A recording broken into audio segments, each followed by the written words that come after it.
Bincang ASN. Selamat malam hadirin sekalian dan teman-teman. Kembali lagi bersama saya, Made Dwi Payana, dalam podcast Bincang ASN. Oke, pada malam hari ini kita akan mengulik mengenai masalah cybercrime yang 3 bulan akhir ini sangat booming di Indonesia, khususnya mengenai kejahatan cybercrime ini, di mana data pemerintah banyak sekali dibobol atau disalahgunakan. Bahkan tidak hanya data pemerintah, data pribadi kita juga banyak disalahgunakan. Nah, oleh karena itu perlu kita bahas lebih mendalam mengenai tema pada hari ini. Pada malam hari ini kita akan ditemani oleh narasumber lainnya. Kebetulan sekali ini merupakan staf dosen di beberapa universitas di Indonesia. Yang pertama yaitu Pak Randy, staf dosen dari Fakultas TP Ilmu Pendidikan. Selanjutnya Mbak Fitri dari Fakultas Ilmu Sosial, Prodi Sosiologi. Selanjutnya Mbak Desi, ini paling lain dari narasumber yang lain, yaitu dari Universitas Veteran Yogyakarta. Dan selanjutnya yang terakhir Ibu Nyoman Asri. Nah, ini salah satu staf dosen di pendidikan IPS. Oke. Sebelum kita bahas lebih lanjut, saya ingin menampilkan video yang bisa kita analisis, yang bisa kita kulik mengenai tema kita pada malam hari ini, yaitu cybercrime, khususnya kejahatan kebobolan data di Indonesia. Ya, silakan bisa disimak bersama-sama mengenai video yang pertama, yaitu data Indonesia, data pemerintah yang dibobol oleh Pertas. Terima kasih.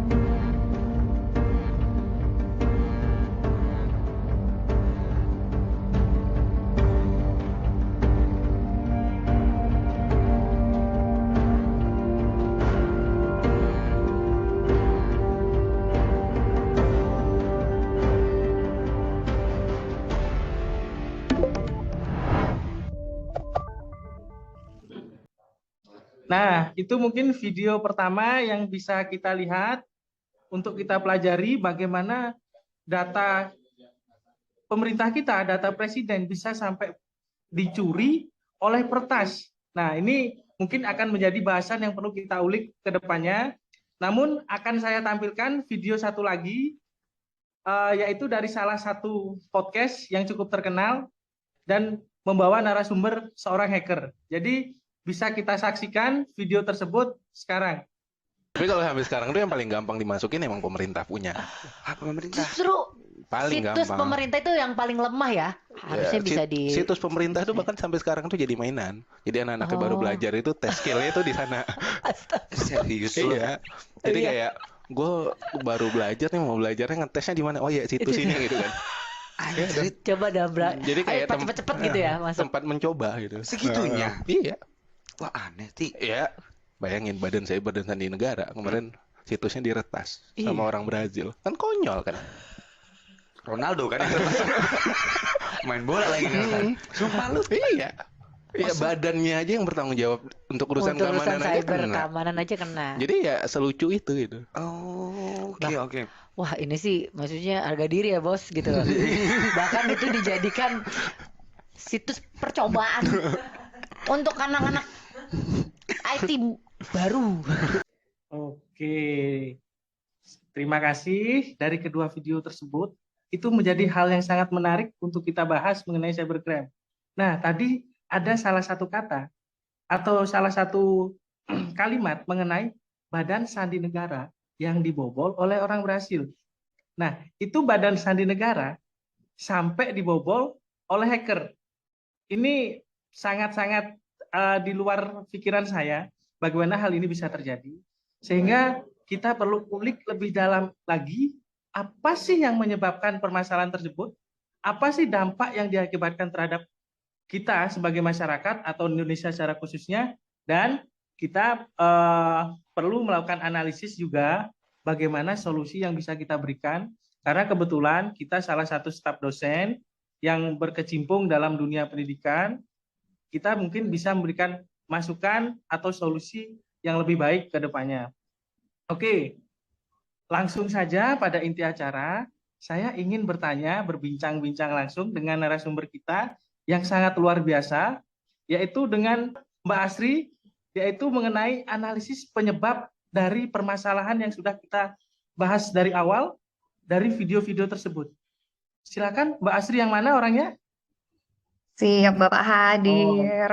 Mbak Oke, Asri. luar biasa sekali Bapak ya. Malam ini kita membahas topik yang memang sangat-sangat panas, apalagi sudah terjadi dalam 3 bulan dekade ini. Nah, banyak sekali sebenarnya penyebab-penyebab terjadinya cybercrime. Dan salah satu sini adalah hacker.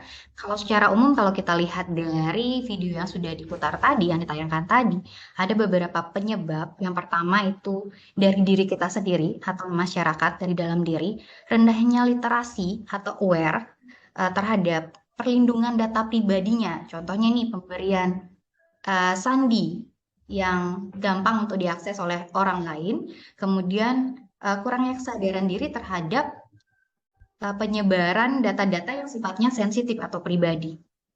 Kemudian selain itu juga ada lemahnya keamanan sistem digital yang sudah pasti salah satunya penyebab yang terjadi dalam hal ini, seperti aplikasi-aplikasi yang dimiliki oleh pemerintah. Nah, selain itu ternyata ada penyebab lain, Pak Dimas atau Pak Dwipa. Belum adanya undang-undang perlindungan data pribadi ini juga menyebabkan menjadi salah satu hal yang sangat memprihatinkan menurut pendapat saya secara pribadi, yang tentunya memang sudah dirancang undang-undang yang masih bentuk RUU, rancangan undang-undang yang nantinya akan dieksekusi oleh pemerintah, dan harapan kami juga itu segera dapat diselesaikan sehingga kalau tidak ada atau belum adanya undang-undang secara resmi, maka pihak negara akan susah untuk melakukan atau memaksa penyelenggara sistem elektronik untuk menyelesaikan permasalahan terkait cybercrime ataupun hacker. Seperti itu, Bapak Dwi Payana. Terima kasih. Wah, keren sekali mengenai analisis penyebab dari Bu Asri ya, sebagai narasumber kita dari salah satu staf dosen di Undiksa. Kita dapat mengulik, kita dapat menganalisis bahwa penyebab dari itu semua bisa dibedakan menjadi 2 faktor, yaitu faktor individu kita sendiri sebagai pengguna data atau akses langsung pengguna data, ataupun dari pemerintah yang harusnya memberikan pengawasan atau keamanan data kita sendiri, atau bahkan data keamanan dari negara kita sendiri. Ya, itu banyak sekali yang bisa kita ulik ke depannya, tapi secara garis besar kita sudah dapat poin inti apa sih yang menyebabkan data kita bisa diretas, apa sih yang menyebabkan data pemerintah kita bisa diretas. Ya, itu bisa kita carikan apa penyebab atau apa dampak yang berikutnya disebabkan oleh peretasan tersebut. Ya, berikutnya saya ingin berbincang lagi dengan narasumber kedua kita, yaitu Bu Desi. Beliau merupakan salah satu staf dosen di Universitas Veteran Yogyakarta. Ya, silakan Mbak Desi, saya ingin mendengarkan analisis saudara mengenai dampak yang disebabkan oleh peretasan tersebut atau kejahatan cybercrime ini. Silakan Mbak Desi. Ya, terima kasih Pak Dimas. Jadi kalau berbicara terkait dengan dampak, maka kita perlu mengawalinya dengan sebenarnya sasaran dari kejahatan cyber itu siapa saja. Nah, kalau dari yang saya baca, dari referensi, dan juga dari berita-berita terkini, kejahatan cybercrime itu, kejahatan cyber itu menyasar yang pertama. Tadi mungkin hampir sama ya, yang sudah disampaikan oleh Bu Asri gitu ya. Ada 2 penyebab kan, dari individu dan juga dari pemerintah. Sama juga, karena sebenarnya kejahatan cyber itu juga menyasar yang pertama individu, kemudian yang kedua organisasi. Nah, organisasi ini bisa bermacam-macam. Bisa pemerintahan, bisa perusahaan, bisa bahkan di dunia pendidikan, yaitu organisasi yang berupa universitas atau sekolah. Kemudian juga dalam lingkup yang lebih luas, kejahatan cyber itu menyasar masyarakat yang lebih luas. Nah, ini misalnya contohnya adalah kejahatan cyber yang berupa pornografi, kemudian kejahatan keuangan, atau mungkin yang kita juga sering dengar ya berita di negara kita, kejahatan perbankan, kemudian juga mempapari masyarakat khususnya generasi muda dengan exposure yang berbahaya, misalnya terorisme. Jadi ada 3 grup besar yang menjadi sasaran kejahatan cyber. Nah, oleh karena itu, dampaknya pun juga tidak jauh-jauh dari sasaran kejahatan cyber itu. Yang pertama tentu dampak terhadap individu. Mungkin kita punya pengalaman nih, kita berulang-ulang kali nonton YouTube misalnya. Beberapa waktu lalu saya sering sekali nonton tentang pendakian gunung, review-review gear untuk mendaki gunung. Nah, nanti biasanya di Instagram saya atau mungkin di aplikasi-aplikasi yang lain itu akan menyarankan atau ada feed gitu ya. Kalau di Instagram biasanya ada feed itu gear-gear pendakian gunung. Jadi apa yang saya tonton di YouTube nih, ini ternyata juga kemudian di aplikasi media sosial yang lain itu bisa diarahkan seperti itu. Nah, ini yang terkadang tanpa sadar data yang kita tidak sengaja ya sebenarnya kita menonton YouTube, kan kita merasa aman-aman saja ya. Tapi ternyata dari situ kita bisa diarahkan nih untuk menjadi konsumtif gitu ya. Itu hal yang sederhana saja gitu. Nah, itu dampak terhadap individu. Kemudian juga dampak terhadap organisasi, misalnya pemerintahan. Kalau tadi kita dari video yang sudah ditampilkan tadi kan ya sangat luar biasa ya bagaimana data-data pemerintah itu bisa bocor, kemudian bahkan dari institusi yang seharusnya melindungi data itu sendiri juga bisa dihack. Nah, selanjutnya juga dampak terhadap masyarakat luas gitu. Jadi sungguh luar biasa dampak dari kejahatan cyber itu. Begitu Pak Dimas. Wah, keren sekali ya pemaparan dari narasumber kita yang kedua, Ibu Desi.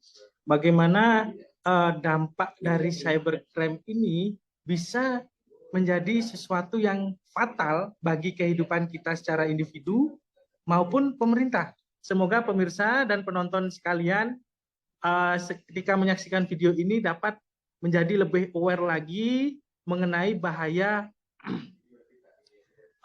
konsumtif dari media sosial atau hati-hati kita mengisi data di bidang online. Nah, itu salah satunya.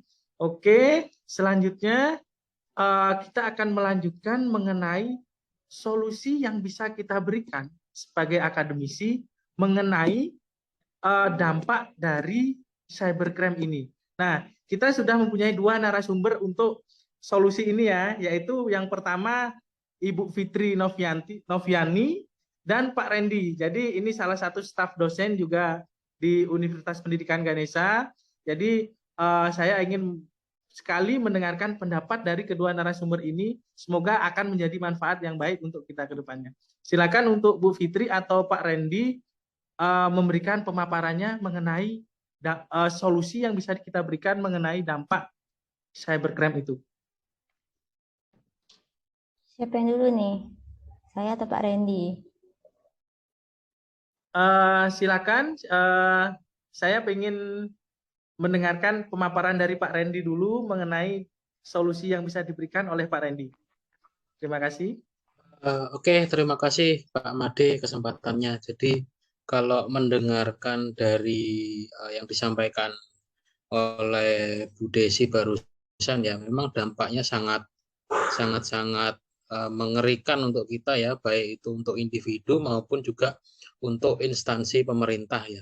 Jadi ada sih beberapa hal-hal konkret ya, solusi baik itu penanganan maupun pencegahan yang bisa kita lakukan. Nah, itu bisa dilihat atau bisa dibagi menjadi 2, dari segi dari pemerintah ataupun juga dari individu ya. Nah, kalau dari segi pemerintah, nah beberapa solusi yang bisa dilakukan yaitu yang pertama adalah membuat undang-undang yang jelas ya tentang kejahatan cyber ini. Nah, misalnya hukuman yang jelas untuk para pelakunya, nah itu perlu ditentukan di awal. Kemudian juga perlu meningkatkan keamanan data-data dari pemerintah itu sendiri. Nah, itu juga harus ditingkatkan. Kemudian untuk solusi yang dari segi individu, nah itu bisa dilakukan diantaranya pertama, kita harus melindungi gadget ataupun juga perangkat yang kita miliki. Nah, contohnya seperti apa? Nah, kita berikan akses yang kuat, sandi yang kuat di dalamnya. Ya, selain itu juga jangan gunakan software-software bajakan. Gunakan software resmi yang terpercaya.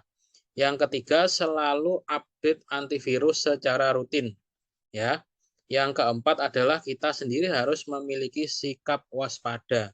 Ya, jangan gampang percaya, mungkin ada telepon yang tidak kita kenal, email yang tidak kita kenal ya. Jangan mudah terpercaya. Yang nomor 5 adalah periksa data bank kita secara teratur. Mungkin 1 bulan sekali kita bisa cek teratur ya, takutnya nanti sudah ada pembobolan atau seperti apa kita nggak tahu kalau kita nggak pernah cek gitu ya. Yang selanjutnya itu adalah rajin mengganti password baik itu ATM maupun juga di perangkat-perangkat. Kemudian membackup data secara rutin ya mungkin dari laptop ya, dari pekerjaan atau data-data pribadi. Nah, itu kita harus punya backup cadangannya. Yang selanjutnya itu adalah jangan sembarangan membagikan info pribadi kita, kemudian abaikan ya apabila ada email-email yang mencurigakan. Jangan mudah tergiur pada promo-promo yang tidak jelas.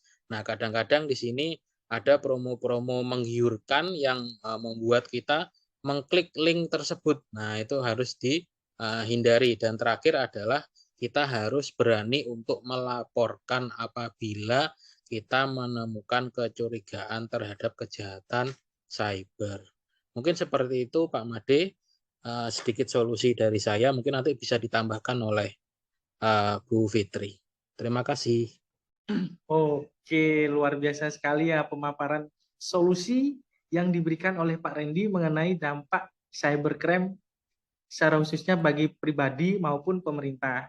Nah, selanjutnya saya ingin juga mendengarkan pemaparan dari Ibu Fitri Noviani mengenai solusi juga. Sehingga semakin banyak kita mendapatkan solusi yang terbaik, kita akan menjadi aware lebih baik lagi. Karena banyak pengetahuan yang kita dapat, otomatis ilmu kita lebih banyak, proteksi diri juga akan menjadi lebih baik.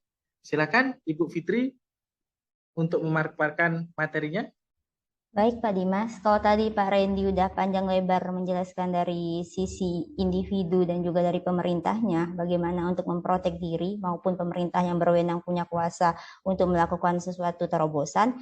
Jadi dalam hal ini saya punya solusi dalam kedudukan kita sebagai dosen, kita kan punya tupoksi, tidak hanya sebagai mengajar, tapi juga pengabdian dan penelitian. Jadi dalam tupoksi penelitian dan pengabdian pada masyarakat itu kita bisa memberikan kesadaran bagi masyarakat agar mereka lebih aware terhadap kebocoran data tersebut. Misalnya dalam bentuk membuat penelitian yang kemudian bisa di-upload di jurnal-jurnal ilmiah, maka dengan begitu akan banyak pembaca-pembaca di luar sana yang mungkin akan tersadarkan dengan hasil-hasil jurnal tersebut.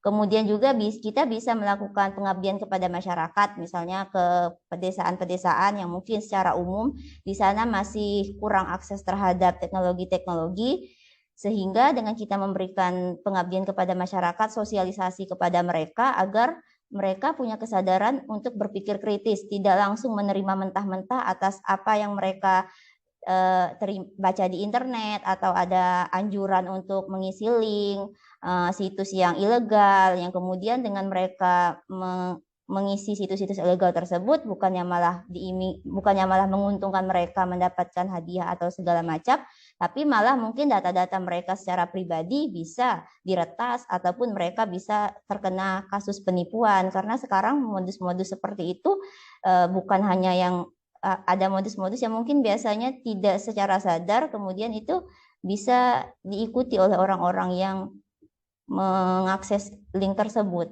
Jadi seperti itu. Terima kasih Pak Dimas. Wah, luar biasa sekali ya pemaparan-pemaparan dari hampir semua narasumber kita. Dan yang terakhir dari Mbak Fitri ini luar biasa sekali solusinya.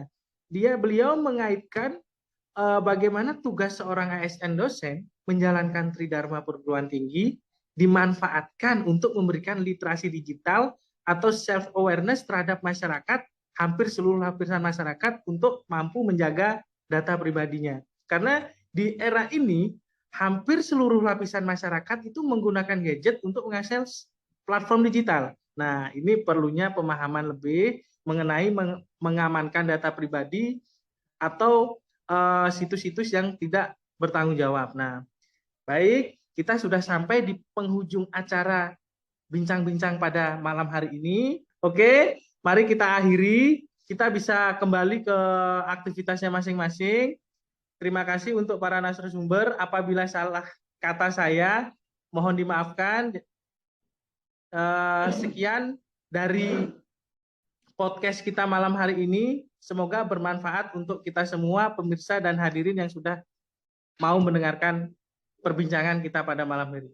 Terima kasih. Selamat malam.